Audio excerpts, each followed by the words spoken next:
سلمان ہر کسی کے دروازے پر جانے کے لیے تیار ہے، مانگنے کے لیے۔ سلمان ہر کسی کے دروازے پر جانے کے لیے تیار ہے۔ حضرت بی بی فاطمہ نے فرمایا نہیں بھائی، یہ ہمارے گھر کے خلاف ہے، ہماری چادر ہے، اس کو تم فروخت کر دو، بیچ دو، اور اس سے جو پسنداز ہو اس سے کھانے کا انتظام ہو۔ سلمان فارسی نے اپنے دل پہ پتھر رکھا اور اس حدود کی بجاوری کے لیے وہ چادر مبارک کس کی ہے؟ وہ چادر مبارک لے کر بازار میں گئے ہیں، ہمت نہیں ہے کہ کسی سے کہے، ایک کونے میں بازار کے کھڑے ہو جاتے ہیں چادر میں۔ ایک یہودی راہب ہے، ادھر سے نکلتا ہے، پہچانتا ہے چونکہ آپ بھی اسی مذہب پر پہلے تھے، اسلام لانے سے پہلے جانتا تھا سلمان کیسے کھڑے۔ آپ نے عرض کیا کہ مجھ کو یہ حکم دیا، آپ نے کہا، اس نے کہا میں، وہ اپنے محبت میں ان کو لے گیا عبادت گاہ، ان کو بیٹھالا، اس کے بعد اس نے اپنے کتب خانے سے ایک کتاب نکالی اور اس کتاب کی اس نے ورق گردانی پڑھنا شروع کی۔ ایک جگہ کو رکا اور اس تحریر کو اس نے بوسہ دیا، اور اس کے بعد اس نے سلمان فارسی سے کہا کہ سلمان یہ چادر میں خریدوں۔ تو حضرت سلمان فارسی نے اس سے ارشاد فرمایا کہ تم بازار میں بھی یہ بات مجھ سے کیسے کہتے ہو؟ تم یہاں تک لائے کہ تم نے کتاب پڑھی، جس کی وجہ کیا ہے؟ تو اس نے کہا کہ میرے مذہبی کتابوں میں یہ لکھا ہوا ہے کہ ایک وقت ایسا آئے گا کہ جب رسول کے ماننے والے، رسول کے امتی دینار و درہم سے کھیل رہے ہوں گے، اور حضور کی چہیتی صاحبزادی کے گھر میں فاقہ ہوگا اور ان کی چادر بکنے کے لیے بازار میں آئے گا۔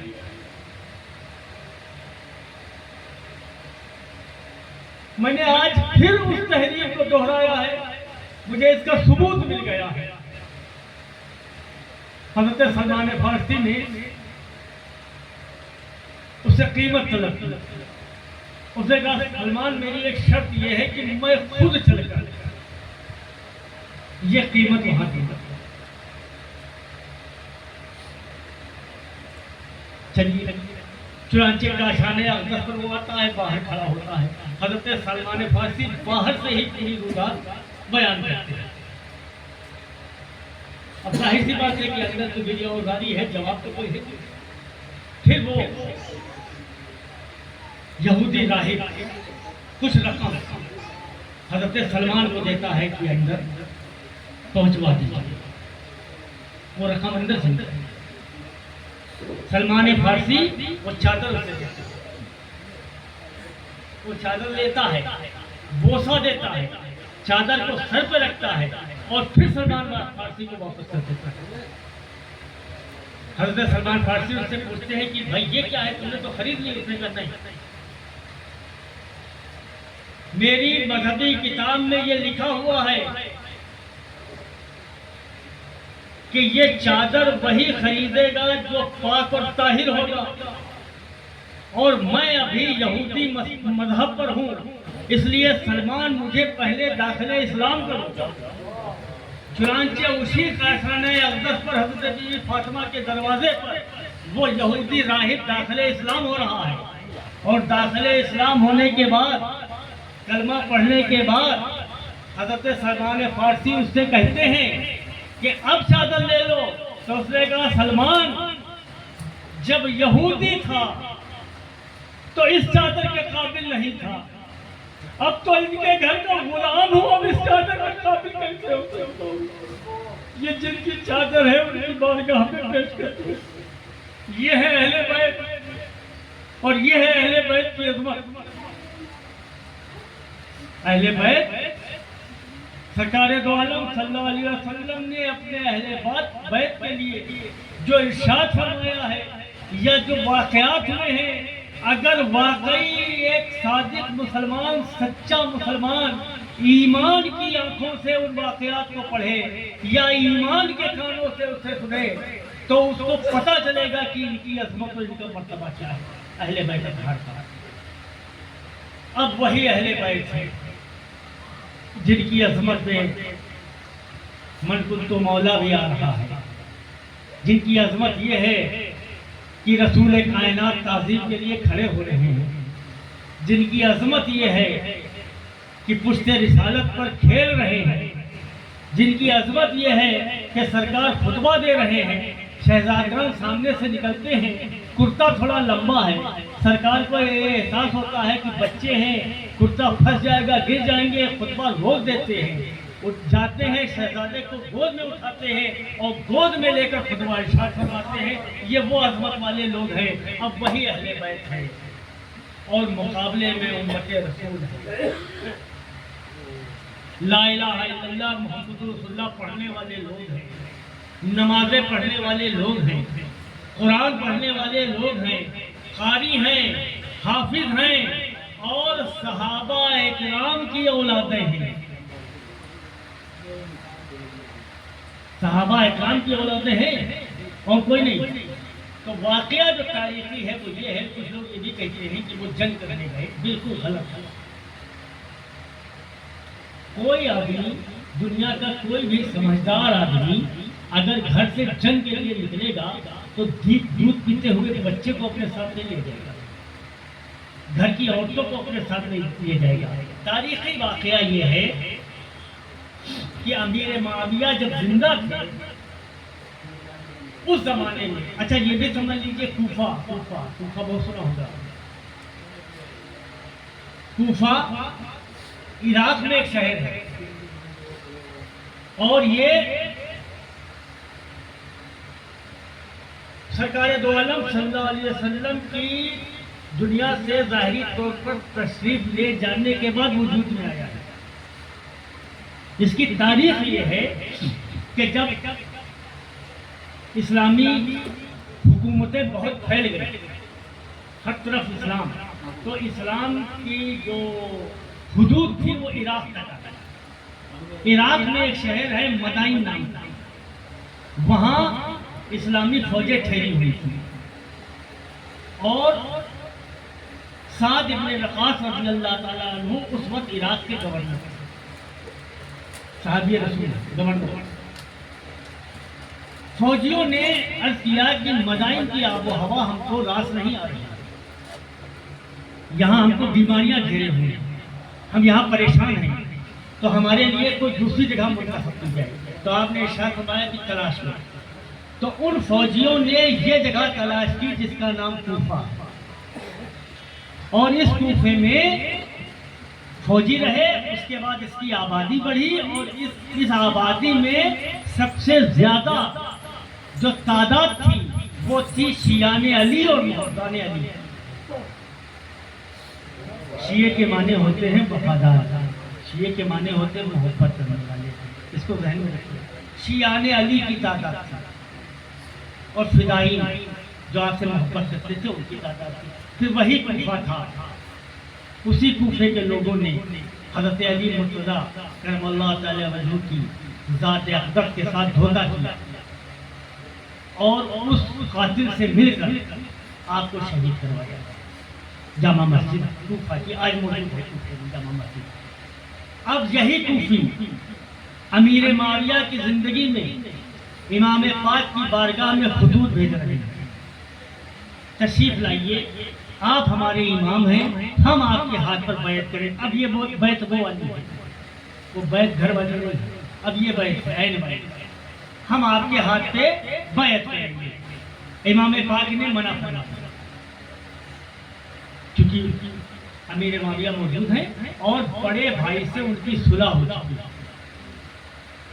اس لیے اب بڑے بھائی کی صلح کرنے کے بعد چھوٹے بھائی جو ہیں اپنے بڑے بھائی کی صلح کو نقصان نہیں پہنچا سکتے ہیں، اس لیے آپ یہ. لیکن جب ان کا انتقال ہو گیا اور انہوں نے اپنے فرزند جو نہایت درجہ عیاش، بدماش فاسق فاجر بےہودہ اسلام کو نقصان پہنچانے والا اور اسلام کے تمام شرعی قانون کی دھجیاں اڑانے والا اس کو تخت نشین بنایا، تب پھر انہیں کوفیوں نے ختم کیا۔ اب امام پاک جس گھر سے تعلق رکھتے ہیں، جن کے پسر ہیں، جن کی آنکھوں کا نور ہے، جن کی جگر کے ٹکڑے ہیں، ان کی یہ پہلی ڈیوٹی ہے کہ امت اگر پریشانی میں مبتلا ہے تو وہ اس کی دستگیری کے لیے جائے گا۔ چنانچہ آپ نے فیصلہ کر لیا کہ ہم جائیں گے، لیکن اس وقت کچھ دور دراز صحابی موجود تھے جن کو کوفیوں کے بارے میں بہت اچھی طرح علم تھا۔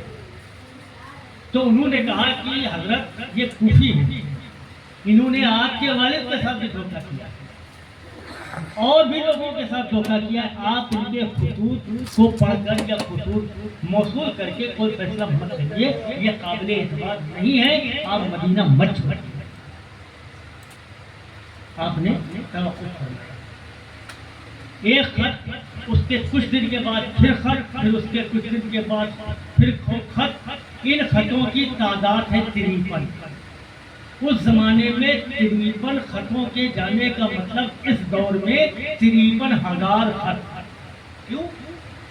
آج آپ کا خط 24 گھنٹے میں پہنچتا ہے دور سے دور، اور اس زمانے میں ایک ڈیڑھ مہینہ لگتا تھا، اونٹ سے آدمی لے کے جاتا تھا ایک خط، تو وہ 53,000 اس دور۔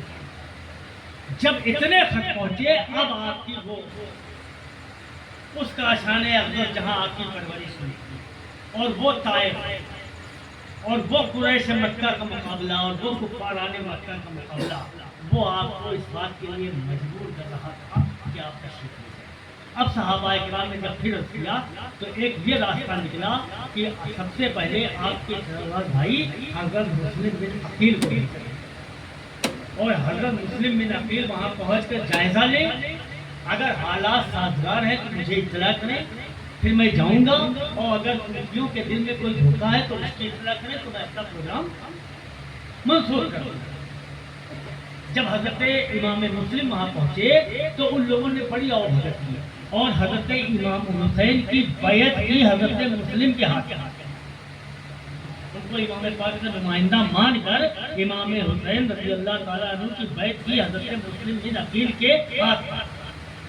اب اور ہزاروں کی تعداد آپ کی،